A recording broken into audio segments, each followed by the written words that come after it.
What is up, Pokepeeps and Duelists? It is Russ here, PokeRuss here, and we are back for another YuGiOh Speed Dueling video, and a new series I wanted to create called Meta Breakdown. So, Meta Breakdown will be a series where we go over, after a big event, we go over a breakdown, a basic breakdown of the decks that topped, stuff like that, how the meta was it diverse, was it not, all that kind of stuff, and we're going to start with the YuGiOh Speed Dueling event that just happened over the weekend. We're going to start with the German Nationals. So, most of the information I got for this video was from Silver Cards. I will link them in the description box down below, as well as the video of the first place winner's deck.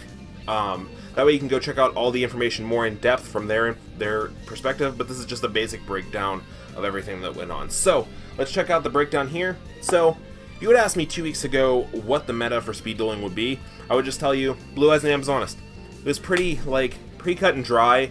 The first set and the starter decks really didn't give us enough of a diverse meta to make any more than 2 competitive decks, but with a new legal set, Attack from the Deep, that was legal for the event over the weekend, we got plenty of brand new decks that came out of the woodworks and just showed up and did well.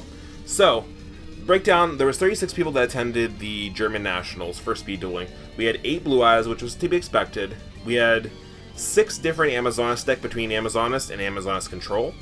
We had 4 Warrior Beatdowns, 4 Ritual, which focused around Relinquished. We had 3 Legendary Fishermen, 3 Gravekeepers, 3 Harpies, and 5 other variants that you can't really describe. So, with this, you can see there is definitely a diverse meta. A lot of people going to these events and kind of having their own feel for what they want to do in the meta, which is a good thing. That is good to have a diverse meta. We really didn't, like I said, we really didn't have that in the first set, but I think Attack from the Deep really opened the gates for what we can expect to see through speed dueling. And we're also seeing a lot of stuff that did happen in Duel Links, so we can learn from our past and see what's coming up in the future. Not saying they're going to release all the same cards, but we can kind of learn from our past and see where the meta is going, because some of these metas have been previous metas in Duel Links. So, let's start off with the winner's deck. We have Ryan here who rocked the Gravekeeper deck with a Joey skill called Luck is My Lucky Day. I keep wanting to say Luck on my side because that's a skill from Duel Links, but it is my lucky day. So, this is a cute little skill that you can activate this whenever you roll a 6-sided dice or flip a coin. You may pay 1,000 life points to decide the result of the dice or coin flip. So, Ryan used this very well with main decking Dice Typhoon.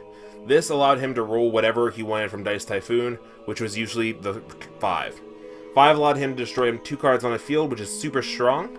And Gravekeepers just added that bit of consistency because of how strong Recruiter is. It just added that bit of consistency to the deck. So, you ran a small lineup of Gravekeepers. You ran 3 Recruiters, 3 Ambushers, and 2 Oracles. I think this was a pretty great number. The Oracles, 1, are his boss monster, which work really well. 2, this also gives him outs to stall decks. So some of the decks, the Amazonist Control and some of the other decks were stall burn decks because of the new card Mask of the Accursed that just came out in Attack from the Deep.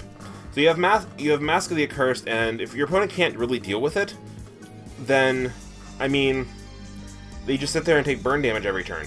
1, you can have Spell and Trap Card Destruction, which we have a decent amount of in the game. And 2, you can have a tribute monster to just tribute that monster off and go into that. So Oracle provides one of those 2 outs, and Oracle's a really strong boss monster, as it has an effect that turns all your opponent's attack monsters to 0, basically. So, this is used in tandem with Kunai's Chains, Windstorm, and stuff like that to do really amazing damage. Plus, Ryan teched for the mirror match with Gravekeeper's Ambusher, which is a card I totally overlooked. When this card is flipped face up, target 1 card in your opponent's GY, place that card at the bottom of their deck. So, this was used in the mirror match. You'd set it first turn, they'd start setting up for their Ray of Spirit plays and stuff like that. Just the deck's just going, and then you flip that over, get rid of their Ray of Spirit target, and because you can go Recruiter into Oracle, then you have your Ray of Spirit play to bring back the Recruiter and go into another one, and just have big plays all day. But if they can get rid of that card in the graveyard, you're slowed down a little bit. And speed dueling, a little bit is enough. So, another card he teched against the mirror match was Ready for Interception. Great against spellcasters being Gravekeepers, and great against that Lord of D play. So, he also bluffed his side deck, which most people did in this, because if you're playing a Joey skill, you might as well bluff your extra deck for Palaminization. You're also allowed to set a coin next to your thing, so you can also bluff Last Gamble. But the interesting thing is in his sideboard. He teched really well for his sideboard. One, he teched in a Time Wizard, which is another luck is on my side. It's my lucky day target. And then he possessed Dark Souls, which is against the Relinquish deck. Warrior Elimination, which was another techie card against Amazonist. Dust Tornado for that extra spell and trap card destruction in case Dice Typhoon wasn't enough. And then Blast Held by Tribute was for those mirror match decks with the Oracle, because that's a lot of the tributing we were seeing. So, overall, I think he had a really great deck. He obviously won the event, which is super nice. And let's go into Player 2. So, Player 2, I'm going to butcher the name, so I'm not even going to say it. It's going to be on the screen. But he ran a Relinquished deck. So, this is a deck that, like, as soon as I saw some of the previews, I'm like, I mean, Relinquish is just going to grow. And just like in Duel Links, both the Gravekeeper deck and the Relinquish deck are curves that the meta took in Duel Links as well. So, it's because it's so consistent with the Sphere Karibo, the Sonic Bird, and the Manju. Or Senju, I'm sorry, Senju. It's toolboxy enough that it just grabs you the cards you need. You only need 2 cards for the ritual instead of 3, which is super important. And, like, you just absorb your opponent's monsters, take whatever they got against them, and it's pretty nutty. So, another card that is super relevant in this was the Ready for Interception. It could flip the Relinquish face down as well. But anyway, back to the second place deck. Yeah, pretty standard. He ran a Relinquished. He had his defenses with the Forced Checkpoint and the Windstorm to block their attacks. Summon the Relinquished, absorb, punch him in the face. Pretty standard. Also bluffed the extra deck because he was running Last Gamble. Last Gamble is a nice choice for a skill if you don't know what to play for a skill, because for this deck it wasn't obviously that necessary. It did allow him to make really big plays at the end, but he also sided in a second skill, which was Luck on my side. In his sideboard, he ran It's My Lucky Day, 2 Time Wizards, and 2 Ready for Interception, Mirror Match, and Gravekeepers for that Ready for Interception. Time Wizard was just nice for board clears. If those Gravekeeper decks went wide, he could just summon, or if he decided into his It's My Lucky Day skill, he could just summon Time Wizard, blow up their field, and kind of come back from there. Just go, like, you know what I mean?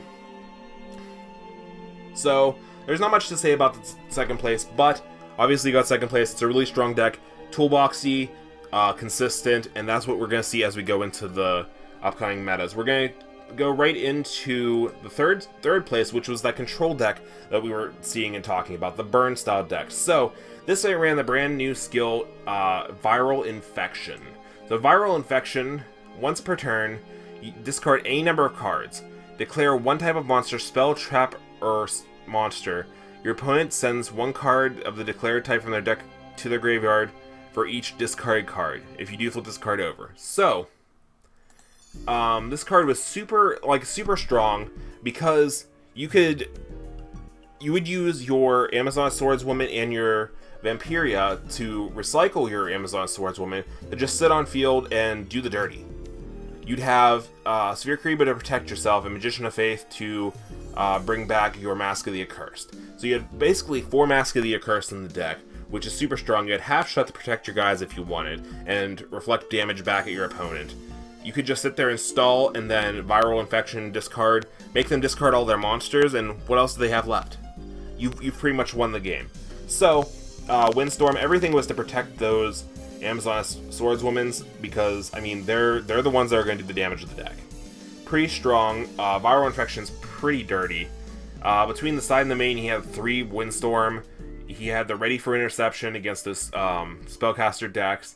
He had a third Force Checkpoint, or I'm sorry, he had Force Checkpoint, and 2 Mishazors. The Mishazors were just to 1-for-1 your opponent, and do all that kind of stuff. So the Amazon's control deck was really, really strong.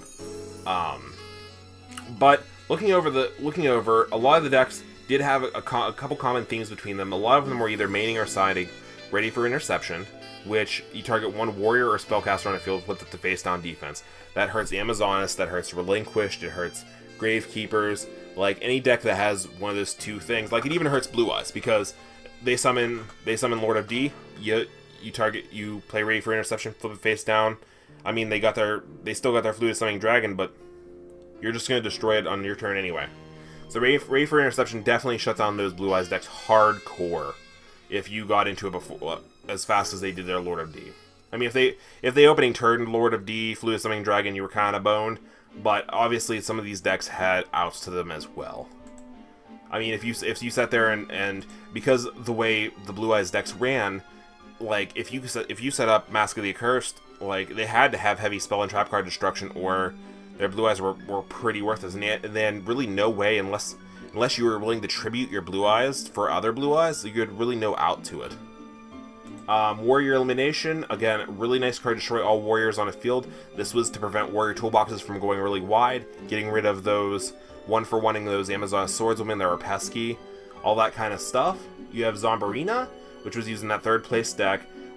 If this card is in the owner's possession, is destroyed by opponent's card, you can target one level 4 or lower monster in your opponent's in your graveyard, except for Zombarina and Special Summon. So this was used a lot to bring back the Amazon Swordswoman. And then, yeah.